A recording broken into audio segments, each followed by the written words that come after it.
Hello everybody, Jesse Simko here, Arena Director at MRC. I'm giving this quick video to do a tutorial of how to put on your hockey gear. So oftentimes it's not quite clear when you first get that gear bag what needs to go where. So I wanted to give this quick tutorial on how to put on your gear. Thomas has to put on is the jock strap or garter belt. This helps him keep his socks up, and it also is a cup for to protect yourself. Alright. So this is what it looks like. Give a quick show of what that thing looks like. You can get these at Main Sport, Guns up in Bangor, Played Against Sports in Portland, but locally Main Sport. Alright, so the next thing that Thomas is going to put on is the knee pads. If you can put them on so we can show people how it works. You've got one that is a right pad and one that's a left pad. They strap behind, some strap in different ways, but they usually strap on the side of the pad. These ones strap in front. So you're going to check to make sure which one is right, which one's left, and you're going to put them on so that they cover the kneecap properly and it's nice and tight towards the shin. So just like that. Next up are the hockey socks. So you take your hockey socks and you're going to make sure that they're right side out. You're going to lift them up, and that's where the jock strap really comes in handy. They usually have a Velcro like you're seeing here. Most of them nowadays have the Velcro, and it works for keeping up the socks. If you do not have the jock strap, a way to keep up your socks is by putting tape right around the top of your thigh to be able to keep them up. It's not an ideal solution, but it's a way to keep them up for right now. After you put on your sock, you can oftentimes put on tape, as Thomas was just getting the tape out. So that's the hockey tape. It's clear tape, and that goes around the outside to keep it a little bit tighter onto your shin, and it's nice and comfortable. It's not completely necessary, but I tell you what, it feels a lot better, and it keeps your shin guard in place. That Thomas is going to get on is his hockey pants. All right, so here we go. One foot in, other foot in. Pulls them up. There is usually a string and a belt. The belt's the most important one to be able to get done, so you strap that in and then tighten it up so it stays right around the waist, just like that. Perfect. Next up, Thomas is going to get his skates on, so he's going to pull those on. He wants to kick his heel back, just like you're showing there.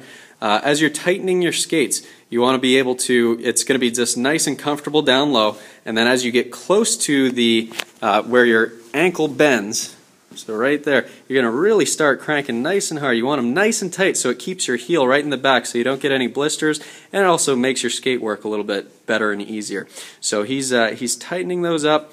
Tough part's always just keeping it all straight. So you're going to tighten them up right around the crook of that ankle, and then at the very top eyelet, usually you want to keep that one just a little bit looser. It doesn't have to be pulled quite as tight as you do right around your ankle. So that's how you're going to put your skates on, one at a time, and that's a good way to tie your skates. Nice. Very good. You want to make sure that your laces aren't low enough so that you step on them and slip on the ice. All right, a little change of scenery, but next thing that's going to go on after the skates is the shoulder pads.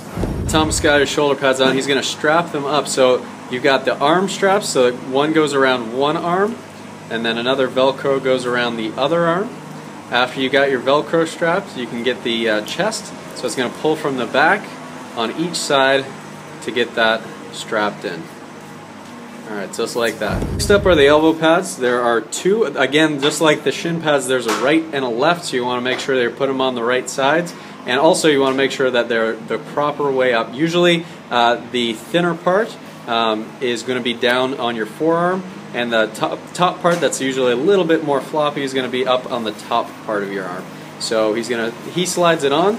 The other way to do it is to Velcro it on. Both ways work well, but it's just like shin pads. They can Velcro, and that's how you strap it on. Last but not least is your jersey. Alright, so we're going to throw the jersey on. The way you do it is just you throw it on over the head. It's kind of like a shirt. It's about as simple as it goes there. What makes it not simple is trying to get around the shoulder pads. So kids trying to do it, difficult. You want to help them as they're just starting to play, and it's tough to get used to it, but as you keep doing it, it gets easier and easier. You've got it all settled, and then it'll get squared away. So he's just getting himself comfortable, and he's all set to go. Last pieces of equipment, we got the helmet to protect the old bucket. Always making sure that when you put it on, you want to make sure that you've got all the straps undone. You're going to loosen it, and it helps to pull out on the sides oftentimes, right where the earpieces are. If you pull it out, it'll help so it doesn't hurt your child's ears.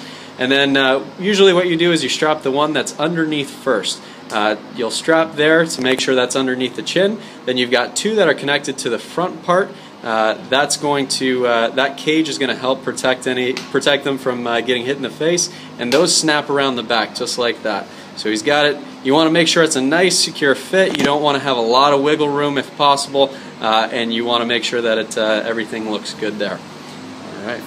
Last pieces of equipment, we've got hockey gloves here. That's you're just going to slip them on just like you'd put on any kind of glove. Make sure that the fingers are in each finger piece, and then all you need to do is grab your stick, and that's it. You've got yourself geared up from head to toe, and you'll be ready to play. Thanks, Thomas. Last thing that I wanted to mention is about your stick. That we want to go over is you want to make sure that you have the right stick height. You want to make sure it's so if you put your stick down on the ground with skates on, it wants to be somewhere right around collarbone level. Thomas, as his stick is cut just below his chin, you can go a little bit lower for short. Lower is always better than going higher. You don't want to have it go above his chin. You don't want to have it go much higher than that.